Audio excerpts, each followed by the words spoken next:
ಮೊದಲಿಗೆ ನಾನು ಮೇಡಮ್ ಹತ್ರ ಬರ್ತೀನಿ. ಮೇಡಮ್, ಈ ಕಾರ್ಖಾನೆಯನ್ನ ಪುನರಾರಂಭ ಮಾಡಿದ್ರೆ ತಪ್ಪೇನಿದೆ ಅಂತ ಹೇಳಿ. ಎಲ್ಲೋ ಒಂದು ಕಡೆ ಈ ಅಪ್ಪ ಅಮ್ಮನ ಜಗಳದಲ್ಲಿ ಕೂಸು ಬಡವಾಯ್ತು ಅನ್ನೋ ರೀತಿಯಲ್ಲಿ ಈ ರಾಜಕಾರಣಿಗಳ ಜಗಳದಲ್ಲಿ ಈ ಕಾರ್ಖಾನೆ ಬಡವಾಯ್ತು ಅಂತ ನನಗೆ ಅನಿಸ್ತಾ ಇದೆ. ನಿಮ್ಗೆ ನಾನು ಎಸ್ ಕಾರ್ತಿಕ್, ನೀವು ಹೇಳ್ತಾ ಇರೋದು 100ಕ್ಕೆ 100 ಸತ್ಯ. ನೋಡಿ, ಈಗ 20 ವರ್ಷದ ಹಿಂದೆ ಇದು ಕಾರ್ಖಾನೆ ಮುಚ್ಚಾಕಿದ್ರು. ಈಗ ಏಕಾಏಕಿ ರೀಓಪನ್ ಮಾಡ್ತಿದ್ದಾರೆ. ರೀಓಪನ್ ಯಾರಿಗೋಸ್ಕರ ಮಾಡಬೇಕು ಈ ಕಾರ್ಖಾನೆನ? ನಮ್ಮ ಜನಕ್ಕೋಸ್ಕರ, ಕೆಲಸ ಇಲ್ಲದೆ ಇರೋರಿಗೆ, ಉದ್ಯೋಗ ಇಲ್ಲದೆ ಇರೋರಿಗೆ ಇವಾಗ ಉಪಯೋಗಕ್ಕೆ ಬರ್ತಾ ಇದೆ ಈ ಕಾರ್ಖಾನೆ ರೀಓಪನ್ ಮಾಡಬೇಕು ಅಂದರೆ. ಈಗ ಏನು ಅರಣ್ಯ ಇಲಾಖೆಯವರು ಹೇಳ್ತಾ ಇದ್ದಾರೆ, ಈ ಜಾಗ ಅಲ್ಲಿಗೆ ಈಶ್ವರ್ ಖಂಡ್ರೆ ಹೇಳ್ತಾ ಇದ್ದಾರೆ ಅಂತ ನೀವು ಇಷ್ಟೊತ್ತು ಹೇಳಿದ್ರಿ. ಅವ್ರು ಹೇಳ್ತಾ ಇರೋದು 100ಕ್ಕೆ 100 ಅದು ಸುಳ್ಳು. ಅದು ಅರಣ್ಯ ಇಲಾಖೆಗೆ ಯಾಕೆ ಹೋಗಬೇಕು? ಅದು ಯಾಕೆ ಸೈಟ್ ವಿಂಗಡಣೆ ಆಗಬೇಕು? ಜನಗಳಿಗೆ ಸೈಟ್ ಮಾಡಿಕೊಡೋದು ಅನ್ನೋ ರೀತಿಯಲ್ಲಿ ಒಂದು ಇದು ತಪ್ಪಾಗುತ್ತೆ. ಇದು ಯಾವತ್ತಿದ್ರೂ ಈ ಕಂಪ್ನಿಯಾಗೆ ಉಳಿಯಬೇಕೇ ಹೊರತು ಸೈಟ್ಗಳಾಗಿ ವಿಂಗಡಣೆ ಆಗಬಾರ್ದು. ಹೌದು, ಆಗಬಾರ್ದು. ಇದು ಉದ್ಯೋಗಿಗಳಿಗೆ, ಯಾರಿಗೆ ಕೆಲಸ ಇಲ್ಲ ಅಂತ ಪರದಾಡ್ತಿದ್ದಾರೆ, ಎಷ್ಟೋ ಜನ ಪರದಾಡ್ತಿದ್ದಾರೆ, ನಾವೇ ಈಗ ಕಣ್ಣಾರ ನೋಡ್ತಾ ಇದ್ದೀವಿ. ಅವ್ರಿಗೆ ಅನುಕೂಲ ಆಗಬೇಕು, ಉದ್ಯೋಗ ಸಿಗಬೇಕು, ಅದು ನನ್ನ ಉದ್ದೇಶ. ರಾಜ್ಯ ಸರ್ಕಾರ ಇದಕ್ಕೆ ಅನುಕೂಲ ಮಾಡಿಕೊಡ್ಬೇಕು, ಹಿಂದೇಟ್ ಹಾಕ್ಬಾರ್ದು. ಅದು ನನ್ನ ಈಗಿನ ಕಾಲಘಟ್ಟ ಹೆಂಗಿದೆ ಅಂತ ಮೇಡಮ್, ಎಐ ಅದು ಇದು ಎಲ್ಲ ಬಂದ್ರ ಮೇಲೆ ಎಲ್ಲಾ ಕಂಪನಿಗಳಲ್ಲಿ ಕೂಡ ಲೇ ಆಫ್ ಗಳನ್ನ ಮಾಡ್ತಾ ಇದ್ದಾರೆ. ಹೌದು, ಎಷ್ಟೋ ಜನ ಉದ್ಯೋಗ ಇಲ್ಲದೆ ಒದ್ದಾಡ್ತಾ ಇದ್ದಾರೆ. ಇದನ್ನ ಸ್ಥಾಪನೆ ಮಾಡಿದ್ರೆ ಇದರಲ್ಲಿ ಬರೋಬ್ಬರಿ 10,000ಕ್ಕೂ ಹೆಚ್ಚು ಉದ್ಯೋಗಗಳು ಸೃಷ್ಟಿ ಆಗುತ್ತೆ. 100%. 10,000 ಜನ 20 ವರ್ಷದ ಹಿಂದೆನೆ ಕೆಲಸ ಮಾಡ್ತಾ ಇದ್ರು. ಅವ್ರನ್ನ ಏಕಾಏಕಿ ಕಂಪ್ನಿನ ಕ್ಲೋಸ್ ಮಾಡಿ ಬೀದಿಗೆ ಹಾಕ್ಬಿಟ್ರು. ಈಗ ರೀಓಪನ್ ಆಗ್ತಾ ಇದೆ ಅಂದ್ರೆ ಅವ್ರ ಜೀವ ಈಗ ತಾನೇ ಅರಳ್ತಾ ಇರುತ್ತೆ. ರೀಓಪನ್ ಆಗ್ತಾ ಇದೆ, ನಮ್ಗೊಂದೊಂದು ಕೆಲಸ ಆಗತ್ತೆ ಅಂತ. ಸೊ ಇದಕ್ಕೆ ಅವಕಾಶ ಮಾಡಿಕೊಡ್ಬೇಕು ರಾಜ್ಯ ಸರ್ಕಾರ. ಕುಮಾರಣ್ಣ ಏನು ಒಳ್ಳೆ ಉದ್ದೇಶ ಮಾಡ್ತಾ ಇದ್ದಾರೆ, ಅದಕ್ಕೆ ಅವಕಾಶ ಮಾಡಿಕೊಡ್ಬೇಕು ರಾಜ್ಯ ಸರ್ಕಾರ. ನನ್ನ ಅನಿಸಿಕೆ ಇದು.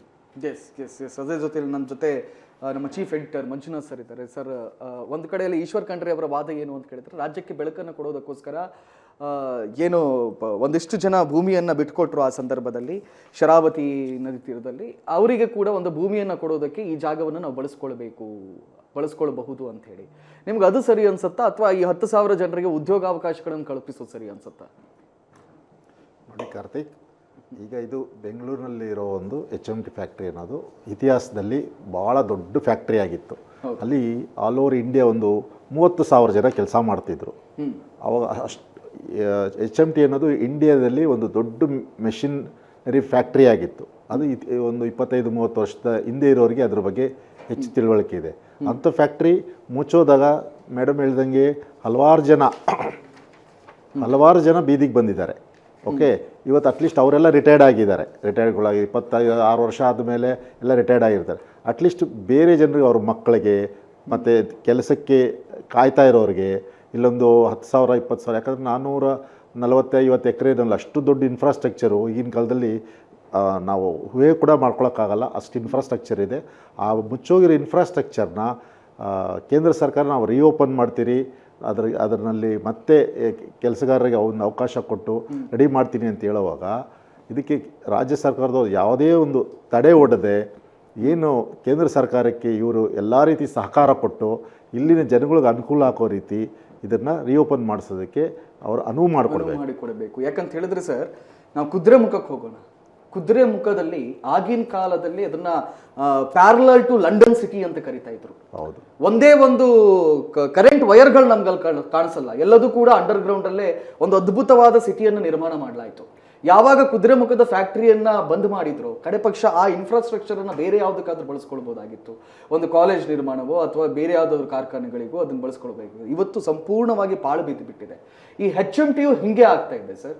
ಅಂತ ಒಂದು ಅದ್ಭುತವಾದ ಕಾರ್ಖಾನೆಗಳನ್ನು ನಿರ್ಮಾಣ ಮಾಡ್ಕೊಂಡು ಅದನ್ನು ಉಪಯೋಗಿಸ್ಕೊಳ್ತಾನೂ ಇಲ್ಲ, ಜನರಿಗೆ ಒಂದು ಸಹಾಯ ಮಾಡ್ತಾನೂ ಇಲ್ಲ. ಇವತ್ತು ರಾಜ್ಯ ಸರ್ಕಾರ ಜನರೆಲ್ಲ ಪ್ರತಿಭಟನೆ ಮಾಡ್ತಾ ಇದ್ದಾರೆ. ರಾಜ್ಯ ಸರ್ಕಾರ ಒಂದಿಷ್ಟು ಉದ್ಯೋಗಾವಕಾಶಗಳನ್ನ ಕ್ರಿಯೇಟ್ ಮಾಡಬೇಕು ಅಂತ ಹೇಳಿ.